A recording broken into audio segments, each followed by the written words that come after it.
इसको समझाने के लिए आई टेक दिस पिक्चर। अब देखिए ये दो पुलिस कांस्टेबल है, इनका काम है कोई भी गाड़ी आएगी तो चेक करके भेजना आगे, और वो 1 मिनट में एक गाड़ी चेक करने की इनकी स्पीड है। दो लोग मिलके एक मिनट में एक ही गाड़ी चेक कर पाते हैं। और कोई भी, क्योंकि इनको बताया गया कि यहाँ पे चोर पास कर जाएगा, स्मगलर जाने वाला है, स्मगलर का पहचान भी बता दिया, लेकिन बता दिया स्मगलर जाना नहीं चाहिए, तो हर गाड़ी की चेक कर रहे हैं कि भाई इसमें स्मगलर तो नहीं बैठा, इसमें स्मगलर, वो फोटो मिला रहे हैं ये। अब वो स्मगलर को पास करना है, उसने एक आइडिया निकाला, उसने भांप लिया कि ये आदमी, ये पुलिस वाले जो है 1 मिनट में एक ही गाड़ी चेक करने की इनकी स्पीड है। स्मगलर ने क्या किया, हर 1 मिनट में 2-2 गाड़ियां भेजना शुरू कर दिया उसने, अपने ही लोग होंगे। तो क्या होगा, इनको क्या करना पड़ेगा, एक गाड़ी को छोड़ना पड़ेगा रैंडमली, मतलब हर 1 मिनट में एक गाड़ी बिना चेकिंग के बाहर निकल जा रहा है, राइट। अब ये इनको पता चल जाएगा यार एक गाड़ी से छूट रही है, हो सकता है उसी गाड़ी में स्मगलर बैठ के भाग जाए, तो what they will do, head office को फोन करेंगे, भाई ज्यादा गाड़ियां आ रही हैं, आप ऐसा करो 2 लोग और भेज दो। अब 2 लोग और भेज देंगे तो वो 2 लोग यानी कि 4 लोग मिलके पर मिनट 2 गाड़ियां चेक करने की स्पीड इनकी फिर मेंटेन होगी। लेकिन अब स्मगलर सोचेगा ये तो इन्होंने लोग बढ़ा दिए, तो स्मगलर अब भी बचना चाहता तो क्या करेगा, थोड़ी और गाड़ियां बढ़ा देगा ताकि थोड़ी सी गाड़ियां लीक हो जाए। The same thing happens when you take the drugs, medicine. कोई भी मेडिसिन जब लेंगे तो इन दोनों गार्ड की तरह, कांस्टेबल की तरह लिवर उसको रोक देता है, लेकिन लिवर की अपनी एक कैपेसिटी है, जैसे इन दोनों की कैपेसिटी है। तो वो कितनी कैपेसिटी है, that is what is being taught in medical school, right. तो इसका मतलब उसका जितनी कैपेसिटी लिवर की रोकने की, उसकी डबल दे दो आप दवाई तो क्या हो जाएगा, आधा तो लिवर ने रोक दिया, वो वेस्ट चला गया, लेकिन आधा पार्ट जो नहीं रोक पाया वो बॉडी के अंदर चला गया। तो जितना दवाई आपको चाहिए होता है उससे डबल दवाई देते हैं, इस बिकॉज ये अंडरस्टैंड करते हुए कि आधा तो लिवर रोक देगा, कोई बात नहीं, जब रोकेगा तो आधा तो और चला जाएगा ना, तो काम बन गया आपका। मतलब किसी भी तरह से मेडिसिन को बॉडी के अंदर सर्कुलेट करना हो तो वो सीधे रास्ते से नहीं, वो चीटिंग करके, लिवर को चीट करके तभी जाता है, because liver can not allow the drugs, because drugs, medicine, ये सब चीजें पिछले 50-100 साल में ही आई हैं, जबकि हमारा लिवर की जो मैन्युफैक्चरिंग है वो तो लाखों साल पहले की है, तब तो था नहीं ये सारी चीज। तो लिवर, अब लिवर जब देखता है कि भाई ये कुछ चीजें ऐसी हैं जो मैं उसको रोक नहीं पा रहा हूं बिकॉज कैपेसिटी कम है, तो लिवर भी अपनी कैपेसिटी इन गार्ड्स की तरफ बढ़ाएगा। उसके बाद क्या होगा, आपने अक्सर देखा होगा कि जो ब्लड शुगर है, ब्लड प्रेशर है की दवाइयां हैं, नींद की दवाइयां हैं, आप उसको खा रहे हैं लेकिन वो इफेक्टिवली काम नहीं कर रहा। आप तब वो बोलते हैं डॉक्टर साहब पहले तो नींद आती थी, तो लेकिन अब वो दवा लेने से नींद नहीं आती। डॉक्टर क्या करेगा, वो समझ जाएगा कि लिवर ने अपनी कैपेसिटी बढ़ा दी, तो डॉक्टर क्या करेगा, उस स्मगलर की तरह कैपेसिटी थोड़ी और बढ़ा देगा। ठीक है भाई, ज्यादा डोज ले लो। ब्लड शुगर के पेशेंट ऐसे तो होता है, टेक सम मोर मेडिसिन, राइट, थोड़ी और मेडिसिन ले लो, थोड़ी और मेडिसिन वो देने लगता है, तो दोबारा से बोलते हैं अब आराम मिल गया, होता है ना ऐसे। तो वो एक चोर पुलिस का खेल चलता जा रहा है, लिवर भी अपना ताकत बढ़ाता जा रहा है और उधर से मेडिसिन भी बढ़ती जा रही है, राइट। लेकिन एक टाइम आएगा जब liver will lose the battle, right, तो तब लिवर जवाब दे देगा। या तो एक टाइम आएगा, या फिर एक टाइम ऐसा आएगा जब लिवर सोच लेगा कितनी भी ताकत आ जाए, उस लिवर ने एक ऐसा मैकेनिज्म बना लिया, पहचान लिया इस चोर को, चाहे ये कैसे भी हो जाए मैं इसको रोक के रहूंगा। अब कितने भी क्वांटिटी में दवा दें, ब्लड शुगर की दवा दें, ब्लड प्रेशर की दवा दें, या कोई भी और दवा दें, वो इफेक्टिवली काम करेगा ही नहीं, बिकॉज लिवर हैज अंडरस्टूड कि कैसे इनको रोकना है। वो लड़ाई, वो तभी तो वो 2.5 kg है ना, तो तभी उसको सेकंड ब्रेन बोलते हैं। It learn that with in few months, few years. आप इमेजिन कीजिए, वो जो एक चोर है, वो चोर आता है, और वो चोर जब भी आता है तो गेटकीपर उसको रोक देता है। तो चोर क्या करेगा कि मुझे चुराना तो है ही, तो एक तरीका उसके पास है कि भाई सामने के रास्ते से ना आके खिड़की से आएगा, वेंटिलेटर से आएगा, चोर रास्ता। अब देखते इंसुलिन का इंजेक्शन लगता है, इंसुलिन खा क्यों नहीं लेते, ग्लास में पी क्यों नहीं लेते, why it is in injection form, क्योंकि अगर मुंह से लेंगे तो कौन आएगा, गेटकीपर आएगा, वो रोक देगा उसको। तो ग्लास अगर भर के पिएंगे तो थोड़ा सा बॉडी में जाएगा, that will be too expensive. तो वो जब भी इंजेक्शन, तो बहुत खतरनाक है किसी चीज का। इंजेक्शन का मतलब ये है कि वो डॉक्टर ये नहीं चाहते कि भाई ये लिवर को फेस भी करे, तो वो चोर रास्ते से दवाई को भेज दो। और लिवर ने उसको रोकने की कोशिश नहीं की, बिकॉज लिवर को पता ही नहीं कि वो कहीं और से आ रहा है।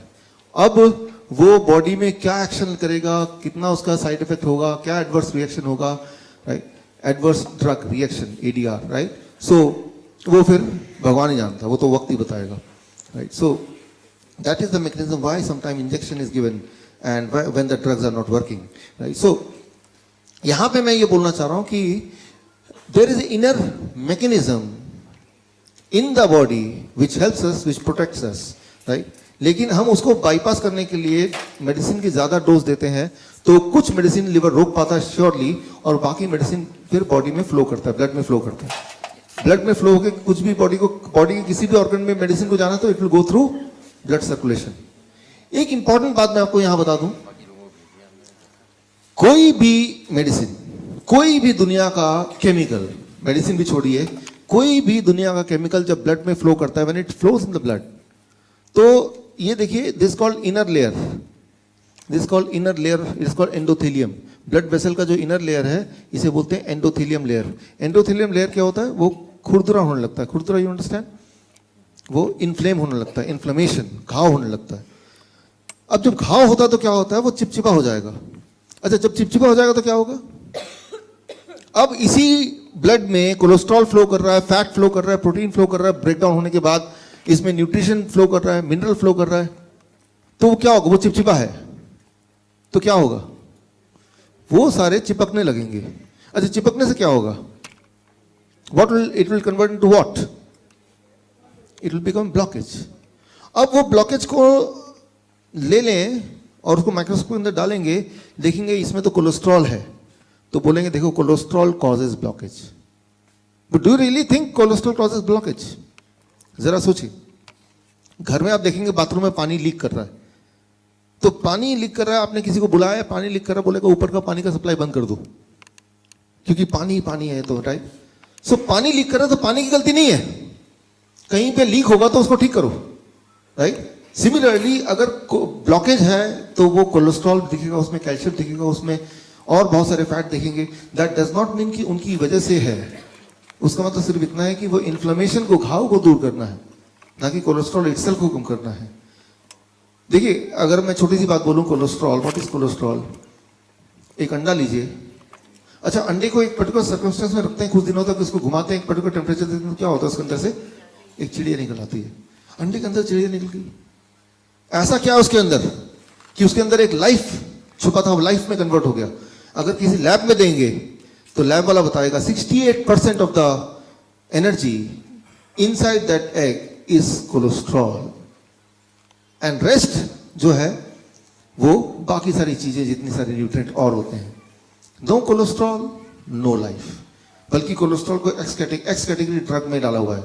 एक्स कैटेगरी मतलब जो लोग प्रेग्नेंट होना चाहते हैं वो ये ना ले, क्योंकि कोलेस्ट्रॉल कम करेंगे तो जीवन कम हो जाएगा। तो कोलेस्ट्रॉल एक बहुत अच्छी चीज है, इनफैक्ट उसके बिना जीवन शुरू नहीं हो सकती थी। हमारे बाल बढ़ते हैं, हमारे नाखून बढ़ते हैं, हमारे ब्लड चेंज होते हैं, हर 3-4 महीने में नए ब्लड आते हैं, स्किन चेंज होता है, उसकी सबकी आउटर लेयर किस चीज का बना हुआ है, कोलेस्ट्रॉल। तो उसको कम करने की जरूरत नहीं है, वो तो ज्यादा ही होना चाहिए। लेकिन यहाँ पे हम यहाँ पे ये दिखाएंगे, देखो इसके अंदर कोलेस्ट्रॉल है, इसको हटाओ। कोलेस्ट्रॉल कितना भी हटा लें, वो जब तक चिपचिपाहट रहेगी तब तक ब्लॉकेज रहेगा, राइट। तो अब चिपचिपाहट ना रहे उसके लिए क्या करना पड़ेगा? अब देखिए, हमारे आसपास की सड़क है जो गाड़ियों के लिए बनी है, गाड़ी मतलब कार जिसमें टायर होते हैं, अगर वहां पे टैंक कोई चलाए तो, टैंक, जंग का टैंक, तो क्या होगा उस सड़क में? What will happen? रोड टूट जाएगा, क्योंकि वो जो रोड बना था, वो रोड बनाते वक्त इस बात को नहीं ध्यान दिया गया था कि इस पे टैंक भी चले, टैंक के लिए वो सुटेबल रोड नहीं है, राइट। तो अच्छा, उस रोड को टूटने से बचाने के लिए क्या करना पड़ेगा? सिर्फ एक ही तरीका है कि टैंक को वहां चलने ना दिया जाए। कोई बोले टैंक भी चलेगा रोड भी ना टूटे, वो हो नहीं सकता, बिकॉज रोड जब बना था तो वो उसमें उसकी जो मजबूती है वो टैंक के हिसाब से नहीं थी। तो सिर्फ एक ही चीज आप कर सकते हैं कि टैंक चलाए ना, और चलाएगा तो वो टैंक कोई चलाएगा तो रोड तो टूटेगा ही टूटेगा। सिमिलरली हमारा जो ब्लड वेसल है, जो इनर सेल इंडोथेलियम लेयर है, इसकी बनावट ऐसी है कि कोई भी केमिकल जब इसमें फ्लो करेगा, कोई भी केमिकल फॉर दैट मैटर, तो वो खुरदरा होगा, चिपचिपाहट हो जाएगी, और वो चिपचिपाहट होगी तो उसको ब्लॉकेज बोलते हैं। वही वाला ब्लॉकेज अगर किडनी में होगा तो इट्स कॉल्ड किडनी फेलियर, वही ब्लॉकेज हार्ट में होगा तो इट्स कॉल्ड हार्ट फेलियर, वही ब्लॉकेज ब्रेन में होगा तो इट में कॉज ब्रेन स्ट्रोक, वही ब्लॉकेज अगर पैनक्रियाज में होगा पैनक्रियाटिस। सो कई सारी चीजों में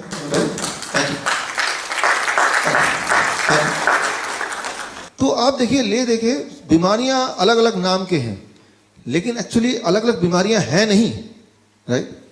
लेकिन अगर बचना चाहते हैं उनसे तो उससे एक ही चीज करनी पड़ेगी, वो चिपचिपाहट ना हो। और चिपचिपाहट ना हो उसके लिए सिर्फ एक ही चीज करना पड़ेगा कि कोई ऐसी चीज सर्कुलेशन में भेजो ही नहीं जिसके लिए वो रोड बनी नहीं है, डिजाइन नहीं है। ये बात हमें समझनी पड़ेगी। कोई भी दवा ले लें, वो दवा अपने आप में अच्छी है कि बुरी है, that is a different thing, लेकिन वो जो सर्कुलेट जब होती है बॉडी में तो वो बुखार के लिए आपने दवा ली फॉर एग्जांपल, बुखार को ठीक करेगी कि नहीं करेगी वो एक अलग मैकेनिज्म है, that I talk later on अगर टाइम मिला तो। लेकिन सर्कुलेट तो करना पड़ेगा इसी ब्लड वेसल में। तो एक चीज हर दवा करती है, it makes your blood vessel inflamed, right.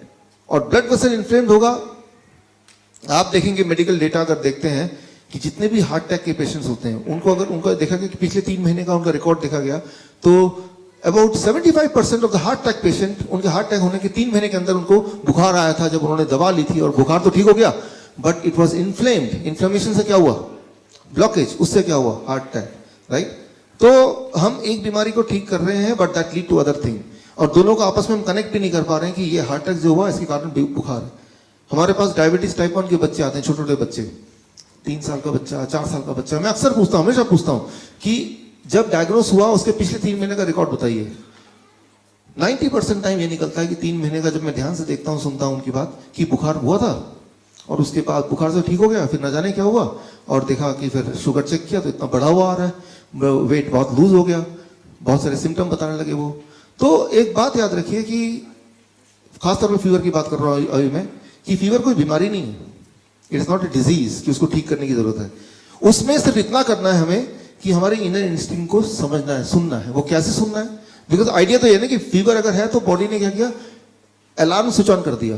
Because high temperature जब होता है, एट दैट टेम्परेचर हमारी इम्यूनिटी सबसे स्ट्रांग होती है, और हाई टेम्परेचर जब होता है तो किसी भी तरह का वायरस इनएक्टिव हो जाता है, उस वक्त काम नहीं कर सकता, मल्टीप्लाई नहीं हो सकता, it cannot multiply in high temperature. अब अगर टेम्परेचर लो कर दें तो क्या होगा? Virus will multiply. अब क्या होगा? The human will die. बोलेंगे ये तो डेंगू से मर गया, वो डेंगू से नहीं मरा, डेंगू किसी को नहीं मार सकती। लेकिन जब डेंगू आया वायरस, तो वो तो एक ही वायरस था, और जब बॉडी ने टेम्परेचर बढ़ाया उसको फाइट करने के लिए, आपने टेम्परेचर को घटा दिया, यानी कि आपने बॉडी के टूल्स को, वेपन्स को, राइट, आपने रोक दिया।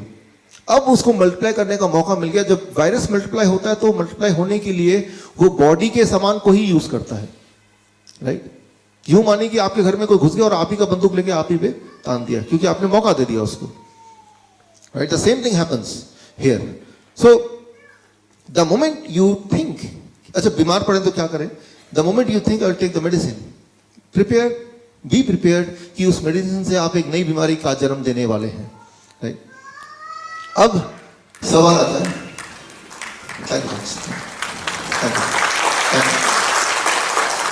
अब सवाल आता है कि तो फिर अगर ऐसी सब बातें हैं तो लोग कोई भी दवा खाते हैं, बीमारी पड़ते हैं तो जाते क्यों हैं? अब देखिए एक इंपॉर्टेंट वर्ड है यहाँ पे, दैट इज कॉल्ड एक्सपेक्टेशन, उम्मीद। उम्मीद होती है कि उम्मीद है कि हम ठीक हो जाएंगे। ह्यूमन ब्रेन जो है वो लॉजिक पे नहीं चल रहा, ह्यूमन ब्रेन है वो उम्मीद पे चलता है। उम्मीद अपने आप में एक साइंस है, expectation is a science, I will get all right, right. आज से 100 साल पहले, 200 साल पहले लोग मंदिर जाते थे, पूजा करते थे, ठीक हो जाते थे। उम्मीद, it is called, medical science में उसको बोलते हैं प्लेसिबो, प्लेसिबो, प्लेसिबो, राइट। ये अपने आप में साइंस है। आपको लगा कि मैं ठीक हो सकता हूं, वो जो लगना अपने आप में, वो भी एक इंपॉर्टेंट रोल प्ले करता है। फिर वो लगा कैसे, किस चीज की वजह से लगा? कोई ताबीज पहन लिया तब लगा, या फिर कोई दवा खा ली तब लगा, या किसी मंदिर में गए तब लगा, किसी ने मन्नत मांगी तब लगा। तो उसका भी एक कंट्रीब्यूशन होता है जो आपके हीलिंग में काम करता है। वो 100% काम नहीं करेगा, लेकिन उसका एक कंट्रीब्यूशन, एक पार्टली कंट्रीब्यूशन है, that plays an important role. Thailand में कई तरह की मेडिकल पद्धति है, यहां तो फिर एलोपैथी है, सिर्फ एलोपैथी इज 99% और बाकी सारा 1% इंडिया में। थाईलैंड में ऐसा नहीं है। वहाँ एक सिस्टम है एलोपैथिक सिस्टम, एक सिस्टम है allopathic plus Chinese dual system, तीसरा सिस्टम है सिर्फ चाइनीज सिस्टम, चौथा है ट्रेडिशनल। ट्रेडिशनल मतलब बाप ने अपने बेटे को बताया, बेटे ने अपने बेटे को बताया, कहीं लिखा पढ़ा नहीं है, एक जनरेशन चला आ रहा है। फिर एक सिस्टम है क्वैक। क्वैक मतलब आरएमपी टाइप, जो डॉक्टर नहीं है लेकिन कुछ भी दवा देके, जो जड़ी बूटी देके, कुछ भी देके उसको ठीक कर रहा है। डब्ल्यूएचओ ने स्टडी किया इन पांचों मेथड में से किससे लोग ज्यादा ठीक होते हैं, किसमें लोग ज्यादा सेटिस्फाइड हैं। और डब्ल्यूएचओ ने ये दिया, उनका जो मेडिकल उनका जो कंक्लूजन आया कि पांचों की पांचों पद्धतियां बिल्कुल अच्छी हैं, पांचों से ही लोग उतने ही ठीक हो रहे हैं, एक जैसे ही ठीक हो रहे हैं। तो अल्टीमेटली आप कहीं जाएं एक फेथ से जाते हैं। अगर आप मेरे पास आएंगे, there is a faith, body तब तक ठीक कर रही है, राइट, वो तो बॉडी कर ही रही है, और आपका फेथ मुझसे जुड़ा हुआ है, अल्टीमेटली आपको ठीक होना ही है। अब ठीक किसने किया? मैंने किया, right. So try to understand that is one faith. जहां भी आपका फेथ है वो फेथ काम करेगा। लेकिन फेथ अपनी जगह पे काम कर रहा है, लेकिन आप कुछ ऐसी चीजें खा रहे हैं जो बॉडी को हार्म कर रहा है, तो वो बीमारी तो ठीक हो गई, लेकिन एक नई बीमारी का जन्म भी साथ में हो गया। That's what we have to understand here, right. So यहां हम बात कर रहे थे एक्सपेक्टेशन की, प्लेसिबो की। मैं एक छोटा सा एग्जांपल दे रहा हूं to make you understand expectation क्या होता है, हमारा ब्रेन कैसे काम करता है। आज का टॉपिक है टॉकिंग फूड। आप कॉफी लेने गए, आप कॉफी वेंडिंग मशीन देखा आपने? पहले एक आवाज है, धुआं निकलता है, आर एबल टू रिलेट? होता ना ऐसे? वो जो ये देखा गया है कि ऐसे रेस्टोरेंट जहां पे कॉफी वेंडिंग मशीन बाहर लगी हुई है, जहां कस्टमर्स को देख पा रहा है, वो आवाज सुन पा रहा है, वो वाला कॉफी ज्यादा टेस्टी। लेकिन अगर वो मशीन अंदर कर दिया किचन में, सिर्फ सीधा कॉफी लेके आ गए, तो टेस्ट थोड़ा कम है आज का, राइट। तो you are eating by your ears, अब कान से, राइट। तो ये पूरी एक बहुत बड़ी स्टडी है, ये बहुत बड़े मेडिकल जर्नल में ये आया है। We are eating by our ears, हम अपने कान से हम खाते हैं। मैं आपको उदाहरण देता हूं इसको समझाने के लिए।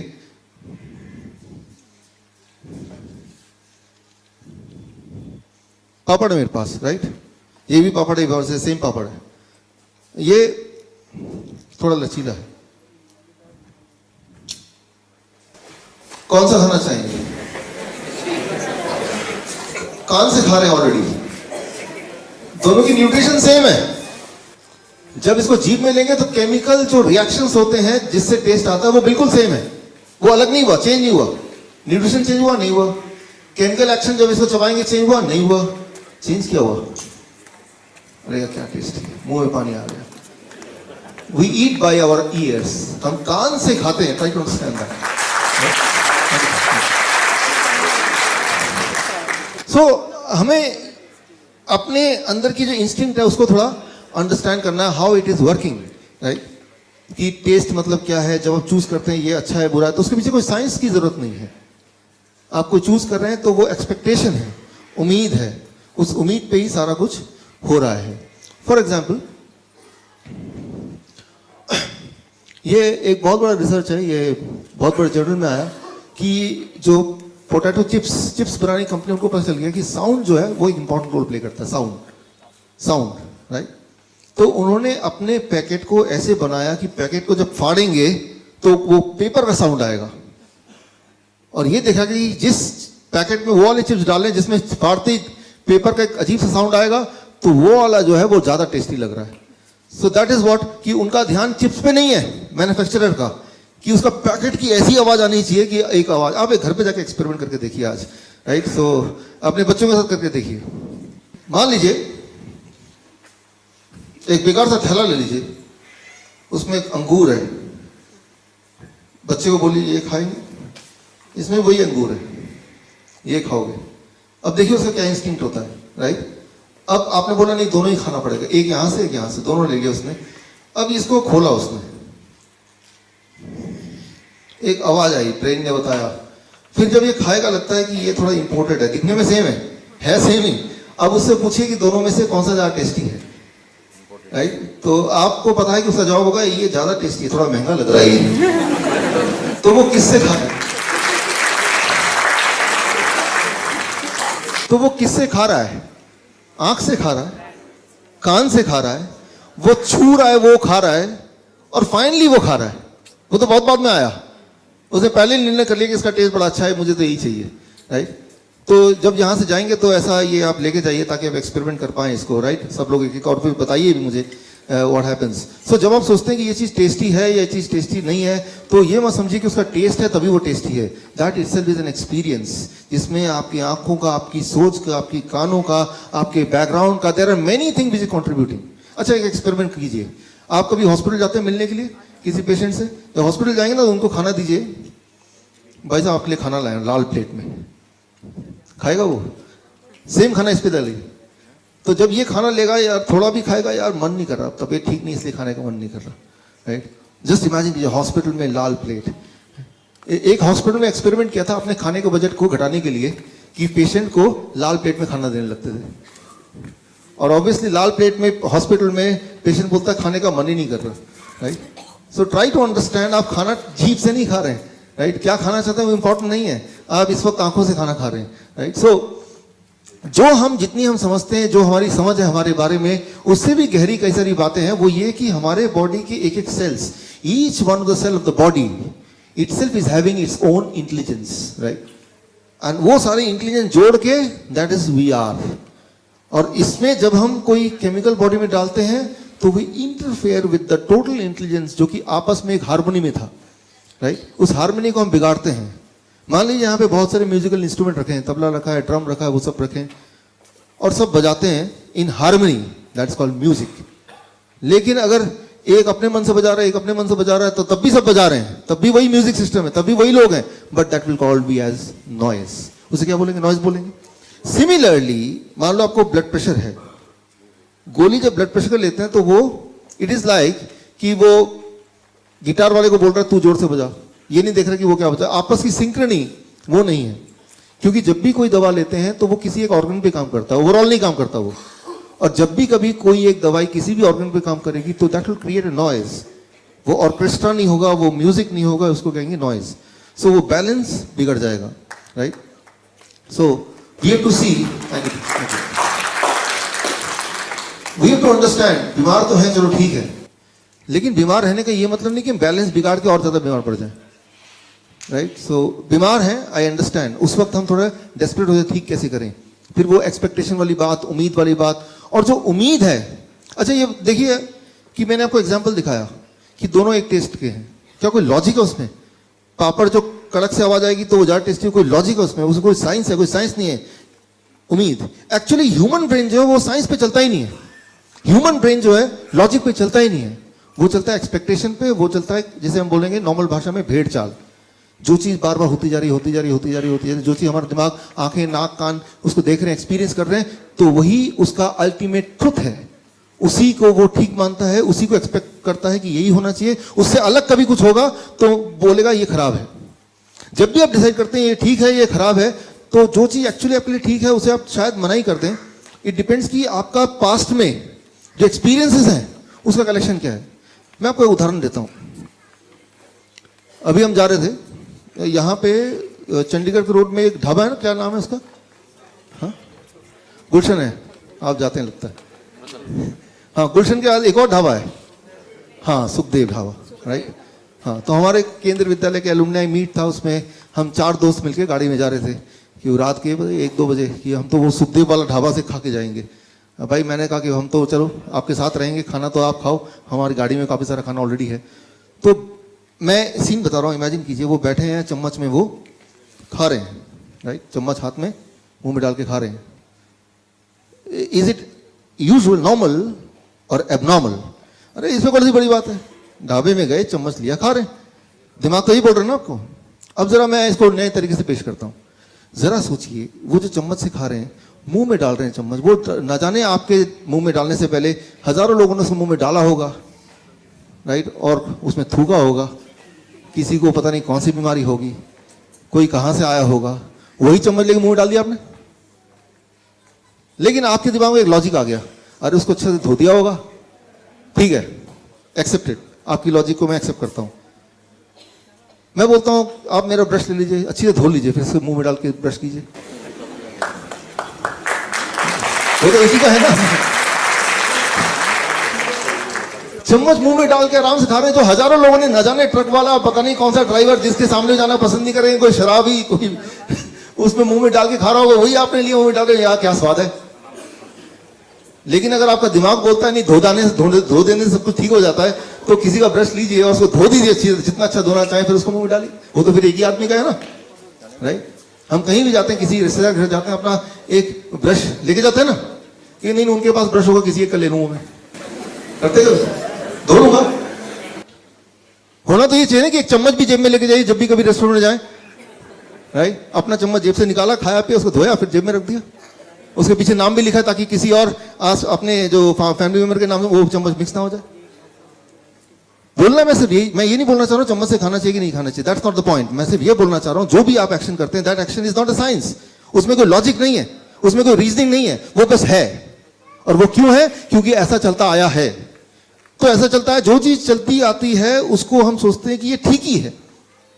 कैसे हम डिसाइड करते हैं इज इट, ये ठीक है कि नहीं है? सिर्फ एक ही चीज हम देखते हैं, क्या ये चलता आया है ऑलरेडी। अगर दिमाग ने उसको कई बार ऑलरेडी देख चुका है हमारे एक्सपीरियंसेस में, तो ब्रेन बोलता है दिस इज ओके, फिर चाहे वो हमारा नुकसान भी क्यों ना कर रहा हो। बस ये छोटी सी बात I want to make you understand. For example, अगर हम बीमारी की बात करें, दुनिया में इस तरह के शहरों में जैसे फरीदाबाद है, दिल्ली है, न्यूयॉर्क है, होचिनमिन है, बैंकॉक है, जो बड़े बड़े शहर हैं, जो मेट्रो सिटी जिसे बोलते हैं, 30% of the death, every third death is because of heart disease. आपको पता ही है ये बात। पहला सबसे बड़ा कारण इस तरह के शहर में मरने का है वो heart disease, you know that. Second सबसे बड़ा कारण मरने का है वो है कैंसर। हर 10 में से 2 death, 20% death is because of cancer, ये भी आपको पता है। तीसरा सबसे बड़ा कारण है मरने का, दैट इज कॉल्ड एट्रोजेनेसिस। एट्रोजेनेसिस, एट्रोजेनेसिस कॉजेज। अब एट्रोजेनेसिस कॉजेज क्या है? एट्रोजेनेसिस का हिंदी में मतलब है डॉक्टर या मेडिसिन की वजह से death. That is about, according to journal of American medical association, 15%। World average, India का एवरेज क्या है वो पता नहीं, लेकिन वर्ल्ड एवरेज है मेट्रो सिटीज के 15%। यानी कि 100 लोग अगर गए इलाज कराने, तो वो 15 लोग जिंदा रहते अगर वो जाते नहीं तो। लेकिन फिर भी जाते हैं, क्यों? क्योंकि जाते आए हैं।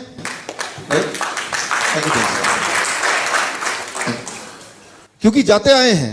ये तो आंकड़े दिखा रहे हैं, ये मेरे आंकड़े है नहीं, जर्नल ऑफ अमेरिकन मेडिकल। अच्छा, इसको और मैं रोबोस्ट करता हूं।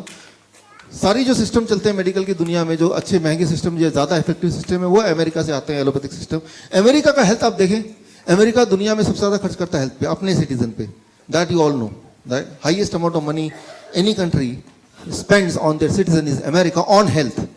लेकिन अमेरिका की सिटीजन्स की हेल्थ का इंडेक्स अगर हम देखें, अगर हम WHO के उसमें देखें, इट इज रॉक बॉटम। मतलब 70% of American at any point of time they are severely ill, severely obese, right. इसको और थोड़ा इलैबोरेट करता हूं मैं कि 1962 में यूएस में ओबेसिटी था 13%, डायबिटीज था 2.5%, हाइपरटेंशन था जितना भी था, लेकिन हाइपरटेंशन अब देखें 30% इंक्रीज हो गया, डायबिटीज 6.9% हो गया, ओबेसिटी 34% हो गया। अच्छा, एक इंपॉर्टेंट बात यह है कि अगर एडवांसमेंट हो रहा है, ज़्यादा हॉस्पिटल्स आ रहे हैं, टेक्नोलॉजी अच्छी हो रही है, तो बीमारियां क्यों बढ़ रही हैं? वो तो घटनी चाहिए ना, पीपल शुड बी हेल्दी। तो ये है लॉजिक। लॉजिक से मैंने समझाया, लेकिन अब अगर आप बीमार पड़ेंगे तो क्या करेंगे? ब्रेन लॉजिक को बाईपास कर देगा उसी वक्त। ब्रेन बोला छोड़ो लॉजिक, कोई मतलब नहीं है, आप देखो पहले क्या हो रहा था, and brain will follow that, right. So वो आपकी गलती नहीं है, हमारे बॉडी की बनावट, that is how the brain behaves, right. Brain behaves whenever some action, जब भी आपको कोई एक्शन लेना है, तो एक्शन लेते वक्त ब्रेन ये नहीं देखता कि लॉजिक क्या है, साइंस क्या है, किसमें हम ठीक हो सकते हैं, किसमें हमारी भलाई है। ब्रेन सिर्फ ये देखता है कि पहले क्या हो रहा है, पहले तो वो बताओ, पहले क्या करते थे आप ये बताओ, कल तक क्या करते थे। चांसेस ये हैं कि जो भी आप कल तक करते थे, जो भी आप देखते आए हैं, चांसेस ये हैं कि चाहे उससे नुकसान हो रहा हो या फायदा हो रहा हो, you will still do that, right. That is how our brain is programmed and that is what you have to understand. अच्छा, ऐसे में हम करें क्या? तो ये तो सारी सिचुएशन है, राइट। तो इस सिचुएशन को ध्यान रखते हुए what we have to do, so आज उस पर बात कर रहे हैं कि what we have to do. यहाँ से जब घर जाएं तो इस नॉलेज को अंडरस्टैंड करते हुए इसको हम प्रैक्टिकली अपने जीवन में, अपने प्रॉब्लम्स को सॉल्व करने के लिए how we can use it, right. So उस पर हम फोकस करेंगे। अभी तक मैंने समझाया कि चल क्या रहा है, हमारा दिमाग कैसे बना है, हमारी चॉइसेस कैसे बनी है, मेडिसिन कैसे काम करता है, लीवर क्या करता है। अब मैं बताने जा रहा हूँ कि हमें क्या करना है once you go back home. Once you go back home from today what you have to do. ये 4 अक्टूबर को ये बुक लॉन्च हुई वियतनाम में। ये है दुनिया की सबसे बड़ी study on nutrition and human health. Nutrition and human health के बीच का जो कनेक्शन है, उस कनेक्शन पे दुनिया की सबसे बड़ी study, that is called China study. हमारे एजुकेटर्स को पता है, डायबिटीज एजुकेटर हैं यहाँ पे कुछ? या थैंक यू। तो ये आपने हमारे कई सारे ट्रेनिंग प्रोग्राम में नाम सुना होगा, China study, the biggest ever study on human nutrition and the disease connection, right. तो और वो 2005 में बुक लॉन्च हुई चाइना स्टडी के नाम पे। Chinese health department, Oxford University of UK and Cornell University of US, इन तीनों ने मिलकर 20 साल तक स्टडी किया पूरे दुनिया की हेल्थ का और न्यूट्रिशन का जो संबंध है उसको समझने के लिए, और उसको एक नाम दिया चाइना स्टडी, और 2005 में बुक लॉन्च किया। और उसका वियतनामीज एडिशन 2017 में 4 अक्टूबर को लॉन्च हुआ, राइट। वो ये है। सो ये लॉन्च होने से कुछ महीने पहले चाइना स्टडी के पब्लिशर ने मुझे मौका दिया, मुझे कॉन्टैक्ट किया कि जब वियतनामीज भाषा में लॉन्च होगा तो इसमें जो फॉरवर्ड है वो आपको लिखना है। तो इसमें जो वियतनामीज भाषा में लॉन्च हुआ तो द फॉरवर्ड, राइट, आपको मेरा नाम नहीं दिखेगा दूर से, forward, I wrote the forward for the Vietnamese language. Thank you. और अभी हिंदी भाषा में शायद जुलाई अगस्त तक आ जाए, तो उसमें भी फॉरवर्ड मैंने लिख के दिया है चाइना स्टडी के पब्लिशर को, राइट। सो द बिगेस्ट, दुनिया की सबसे बड़ी स्टडी न्यूट्रिशन एंड डिजीज पे। तो मैं इस सब्जेक्ट पे पिछले 10 साल से ऑलरेडी काम कर रहा हूँ, राइट। ये इनके जो साइंटिस्ट है, टी. कोलिन कैम्पबेल, इनसे जुड़ा हुआ हूँ। सो यहाँ से मैं कुछ क्लू ले रहा हूँ कि यहाँ से घर जाके क्या करें, राइट। बहुत सारी चीज़ें जो हमारे एजुकेटर ऑलरेडी उनको पता ही है, लेकिन आज कुछ नई चीज़ें, इसको सिंप्लीफाई करने के लिए मैं आपको एग्जाम्पल दे रहा हूँ। इमेजिन कीजिए कि आज एक नया मेडिसिन, एक नई मेडिसिन का लॉन्चिंग होता है। ये गैदरिंग है, ये प्रेस कॉन्फ्रेंस है यहाँ पे, और आज अनाउंसमेंट होता है कि एक नया मेडिसिन आ गया। इमेजिन कीजिए थोड़ी देर के लिए, राइट। और उस मेडिसिन की खूबी बता रहा हूँ। मान लीजिए मैं मार्केटिंग एजेंट हूँ एक उस मेडिसिन कंपनी से, और मैं आता हूँ, भाई मैं आता हूँ यहाँ से, आप सबका स्वागत है कि आप यहाँ पे आए, और आपको जान के खुशी होगी कि आज हम एक बहुत ही बड़ी उपलब्धि को हासिल किया, क्योंकि आज हम एक नया मेडिसिन लॉन्च करने जा रहे हैं। उस मेडिसिन को लॉन्च करने से पहले मैं उसकी खूबियों से आपको मिलाता हूँ। उसकी क्वालिटी है कि 95% तक के कैंसर के रोग वो ठीक कर सकता है। उसकी दूसरी क्वालिटी है कि वो प्रिवेंट कर सकता है हार्ट अटैक, ब्रेन स्ट्रोक को, और इवन हार्ट डिजीज को वो रिवर्स कर सकता है, यानी कि ठीक कर सकता है। अगर वो डायबिटीज को पूरी तरह ठीक कर सकता है। उस मेडिसिन का डब्बा आप यहाँ पे देख रहे हैं, उसका नाम है WFPB, शॉर्ट फॉर्म में वो मेडिसिन, राइट। अच्छा, तो आप पूछेंगे कोई साइड इफेक्ट तो नहीं है? इतनी सारी खूबियां हैं। हाँ, साइड इफेक्ट भी है, उसके बारे में बताता हूँ मैं आपको। यूं मानिए मैं आपको इन्फ्लुएंस कर रहा हूँ, मैं आपको बेचना चाहता हूँ मेडिसिन आपको, राइट। तो पहला साइड इफेक्ट है कि वो वेट अगर किसी का ज्यादा है तो कम हो जाएगा, कम है वेट किसी का ऑलरेडी बहुत पतला है तो वो मोटा होने लगेगा, पहला साइड इफेक्ट। दूसरा साइड इफेक्ट है कि अगर वो मेडिसिन खाते हुए किसी को माइग्रेन पहले से था, एक्ने था, इंटेस्टाइनल डिसऑर्डर था, जुकाम वगैरह लगता था, तो वो भी अपने आप ठीक हो जाएगा। उस मेडिसिन का एक और साइड इफेक्ट है कि एनर्जी लेवल पूरे दिन बहुत स्ट्रांग रहेगी। और एक और है कि अगर किसी को इरेक्टाइल डिस्फंक्शन की प्रॉब्लम थी तो इस मेडिसिन का साइड इफेक्ट है कि वो भी ठीक हो जाएगा। तो ये तो रहे साइड इफेक्ट, राइट। अब आपको डिसाइड करना है, मान लीजिए आप जेन्युइनली चाहते हैं कि ये मेडिसिन मैं लूं कि नहीं लूं, तो डिसाइड करते वक्त आप कुछ फैक्टर्स दिमाग में रखते हैं कि तभी जैसे आप ट्रीटमेंट लेने जाते हैं कि मैं इधर जाऊं कि उधर जाऊं, इस हॉस्पिटल जाऊं कि उस हॉस्पिटल, इस डॉक्टर के पास जाऊं कि उस डॉक्टर के पास। तो दिमाग में कुछ फैक्टर्स आते हैं जिसकी बेसिस पे आप डिसाइड करते हैं which medicine, which treatment should I take. तो वो कौन कौन से फैक्टर्स हैं? आप मुझसे मान लीजिए पूछ रहे हैं, चलो ये सब तो ठीक है, लेकिन मुझे ये खरीदना ही नहीं कि नहीं खरीद रहा हूं, उसके लिए कुछ फैक्टर्स हैं। Criteria to decide which treatment to choose. जब भी आप कोई ट्रीटमेंट चूज करते हैं, जब भी आप मेडिसिन चूज करते हैं या ये मेडिसिन भी चूज करेंगे, तो पहला 3 चीजों पे आप सवाल पूछेंगे। कितनी जल्दी ठीक कर सकता है ये? आपने बोला कैंसर ठीक कर देगा, लेकिन कितनी जल्दी? अगर बोलेंगे 20 साल में ठीक कर देगा, उससे पहले तो पेशेंट ही मर जाएगा। तो सबसे इंपॉर्टेंट बात, जब भी कोई ट्रीटमेंट आप लेते हैं तो पहला होता है दिमाग कि how quickly. Nobody would like to stay sick for long period, कि कुछ भी हो जाए जल्दी से जल्दी, पहला। नंबर 2 सवाल होता है कितने सारे हेल्थ प्रॉब्लम को एक साथ वो एड्रेस कर सकता है। अभी क्या होता है, एक इंसान 20 गोलियां, 25 गोलियां, 30 गोलियां, 40 गोलियां, अनलिमिटेड गोलियां खाता रहता है, लेकिन एक दवाई ऐसा कि कितनी सारी प्रॉब्लम को एक साथ ठीक कर सकता है, ये भी एक इंपॉर्टेंट बात है। जितनी ज्यादा प्रॉब्लम को एक साथ ठीक करेगा, उतना ज्यादा चांसेस है कि आप उसको खरीद लें। तीसरा बात, how much will the health improve. एक तो है कि टेम्पररी रिलीफ मिलेगा या परमानेंटली वो क्योर होगा। तो ये 3 एक मेजर बातें हैं जिस पे आप डिसाइड करेंगे कि भाई वो मेडिसिन लेना है कि नहीं लेना है, राइट। तो सबसे पहले हाउ क्विकली इट वर्क्स, कितना जल्दी वो ठीक करेगा, इस पे बात करते हैं। इन कंपैरिजन टू बाकी अवेलेबल दवाइयाँ, है ना। तो ये जब गाड़ी खरीदते हैं तो किसकी एवरेज कितनी है? 60। अब सोचते हैं कि बाकी की कितनी है, तभी तो ये डिसाइड करते हैं ज़्यादा है कि कम है, तो बाकी को कंपेरिजन। तो मैं इसको एग्जाम्पल देके साइंटिफिकली एक करता हूँ। 2006 में एक दवाई आई थी रेनोलाजीन, और ये दवाई थी, अभी भी है, एंजाइना, हार्ट, दिल के दर्द होगा तो डॉक्टर पास जाएंगे, ये अगर दवाई देंगे तो ये दवाई कोई 6 हफ्ते तक खाएगा तो फिर उसके हार्ट का जो पेन है, जो एंजाइना, वो कम हो जाएगा। और ये सबसे ज्यादा फास्टेस्ट टाइम, मतलब 1.5-2 महीने लगेंगे तब भी, और उसके बाद कम होगा। लेकिन साथ में साइड इफेक्ट भी इसके अपने हैं, हेडेक हो सकता है, कॉन्स्टिपेशन हो सकता है, डिजीनेस, नॉसिया हो सकता है। उसके मुकाबले मेरी जो दवाई है, जो मैं भी लॉन्च करने वाला हूं, वो 1 से 2 हफ्ते के अंदर ही वो एंजाइना को गायब कर देगा, पहली बात। दूसरी बात, इसका कोई साइड इफेक्ट नहीं है, राइट। तो क्लियरली, और साइड इफेक्ट है तो वो पॉजिटिव वाले हैं, तो क्लियरली इसमें तो मैं पास हो गया कि ये ज्यादा इफेक्टिव है, ज्यादा क्विक है, राइट। अब आता है कितने सारे हेल्थ की बीमारियों को एक साथ ही एड्रेस कर सकता है। कैंसर को 9 महीने में ठीक कर देगा, हार्ट डिजीज को 1 से 3 महीने में, ओबेसिटी को 1 महीने में, ब्लड प्रेशर 7 दिन में कंट्रोल कर देगा, ब्लड शुगर है तो 3 दिन में कंट्रोल कर देगा, राइट।